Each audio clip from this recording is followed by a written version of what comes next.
Matthew's gospel tells us when Jesus appeared in front of his 11 disciples, some of them doubted.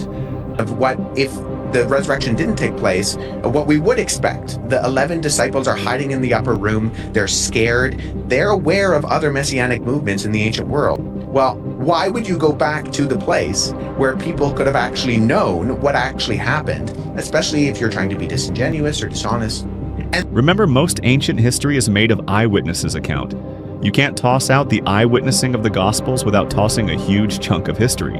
When you read the New Testament with an historian's eye, do you see evidence of mythology creeping in where, now again, to play devil's advocate, the argument against it goes, look, all these witnesses were likely to have been pretty primitive, mostly illiterate people. Eyewitness testimony notoriously is unreliable. It's the least credible evidence in a courtroom these days, for example. And since the historical method doesn't deal with miracles, it's ridiculous, people say, to base any history on it. And even Matthew's gospel tells us when Jesus appeared in front of his 11 disciples, some of them doubted. To which people say, well, if even not all his disciples believe this, why on earth should we? Yeah, I think there are a few things going on there. In terms of the historical method and how we actually evaluate things, we only have witness testimony. You know, you do have something that's very different than a courtroom in a modern legal setting, right?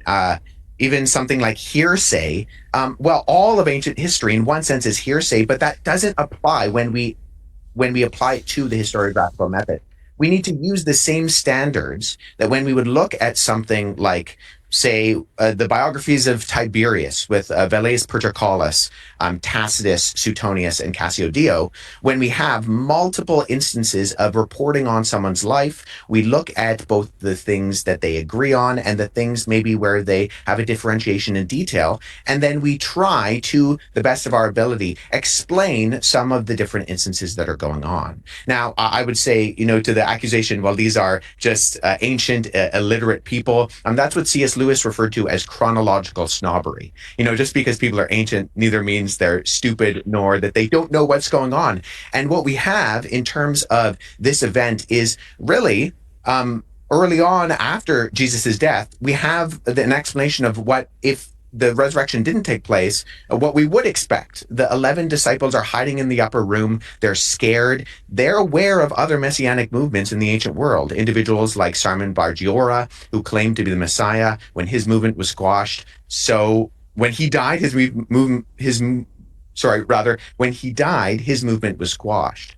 And so I think we have to look at, okay, what explains these 11 scared disciples then going on to not just proclaim that Jesus did rise from the dead, but actually went to the point of risking their lives in persecution. And some of them did die for that proclamation. And so I think it's not outside of the realm of possibility for history to actually be able to evaluate this evidence and say, okay, we have these questions. How then do we explain something like an empty tomb? Or even Jesus's disciples go back and the account of the Pentecost happens in Jerusalem. So Jesus's disciples go back to the scene of the crime in the town where people would have saw him crucified, and now they're proclaiming he's resurrected. Well, why would you go back to the place where people could have actually known what actually happened, especially if you're trying to be disingenuous or dishonest? And then that's where it happens.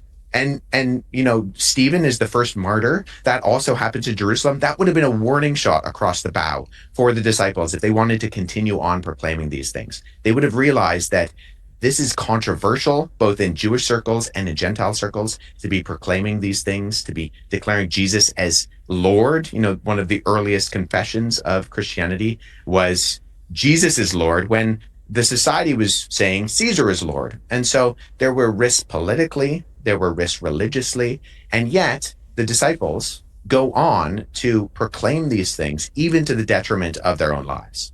Welcome back to the Internet Believer React. I really like the support you are showing to this channel, whether you agree or disagree with my position.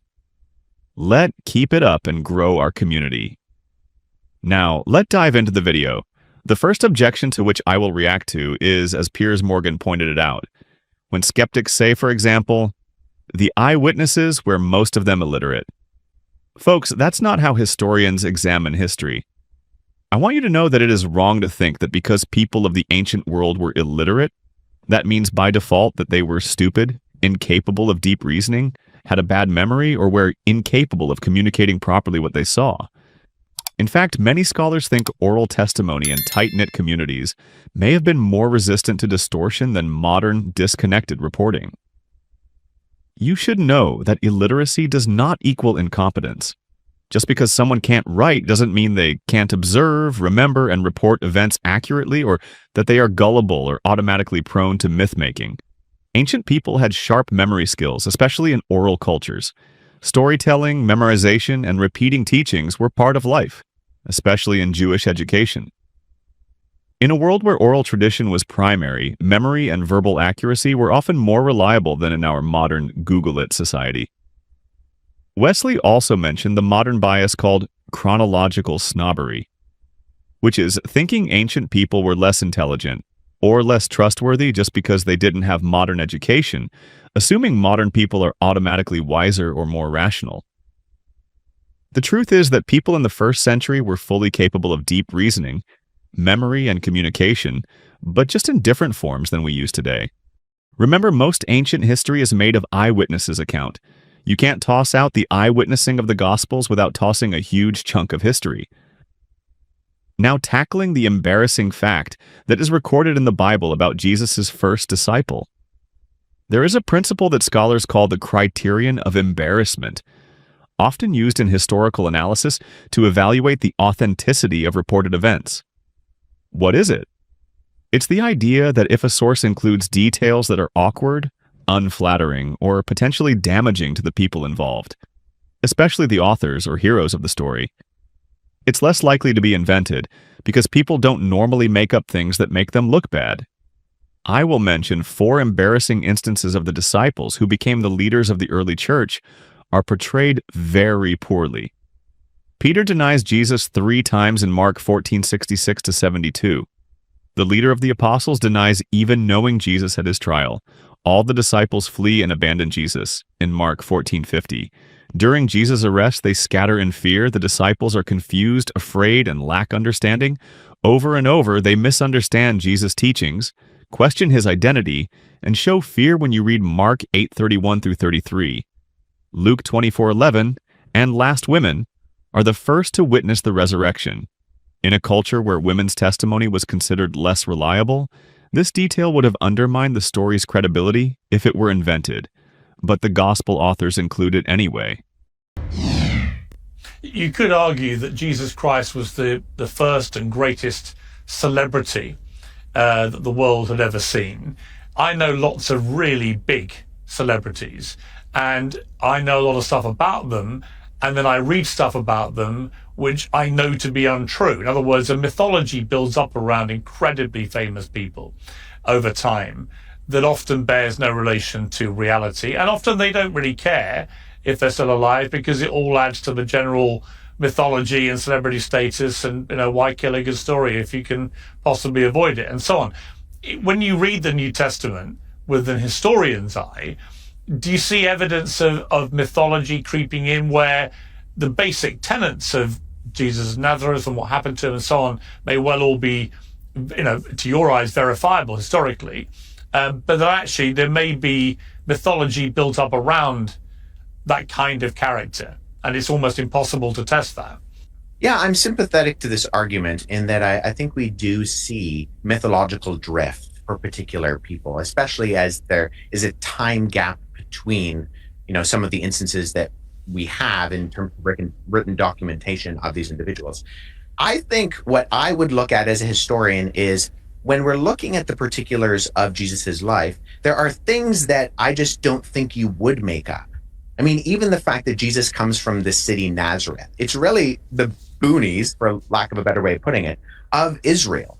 People didn't expect Jesus to come from Nazareth. They didn't expect the Messiah to be a traveling itinerant rabbi. They expected in Jesus's day, with the cultural expectation of who the Messiah, the Christ, the anointed one who was predicted by particularly individuals like the prophets in the Old Testament, they expected him to be a conqueror. They expected him to come and to release the nation of Israel from under the oppression of the Romans. They did not expect the Messiah to be murdered by the Romans. And so I think if you're making up stories about him, there are particular details that we find in the New Testament and in the biographies of Jesus's life that really the only true explanation for them, I would contend, is because they actually happened. Even if you read the accounts of the biographies, the disciples really come across as pretty dumb sometimes. In fact, Jesus is teaching them and they just continue to not get what he's talking about. Ultimately, to the point where Jesus is telling them he's going to be handed over, he's going to be crucified, he's going to rise on the third day. And even his closest disciple, Peter, is saying, that's not going to happen.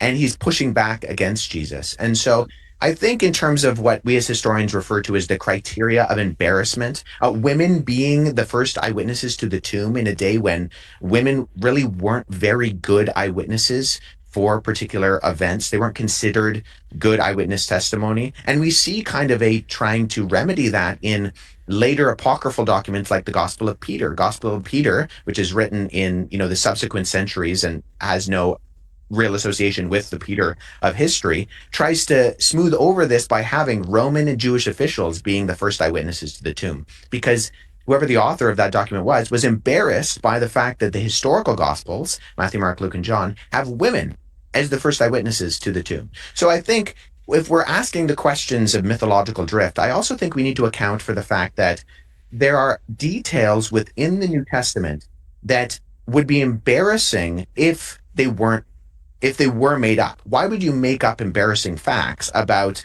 the closest disciples of Jesus, about the first eyewitnesses, and even about the kind of circumstances surrounding Jesus's life, unless those were actually things that actually did happen and they're trying to be honest with the information?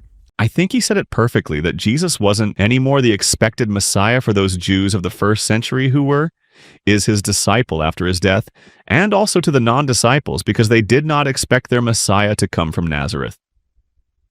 That's just an historical perspective. Now, tackling the accusation that the Gospels are myths, historians and scholars strongly disagree with that, and they actually argue that the Gospels differ significantly from myths in tone, content, and purpose. Let me give you a few key differences between a myth and the Gospel. The Gospel's historically grounded, while myths are timeless. There is the eyewitness-style reporting, lack of legendary embellishment in the Gospels, which you find in myths. The moral and theological realism in the Gospels were written too soon to be mythologized. To conclude, I could add many other arguments for Jesus' resurrection reliability case, such as how historians find it very hard to explain how even his sharpest critics, such as Paul and James, his brother, would become leaders of the church if, in fact, they were not convinced to have seen him alive again.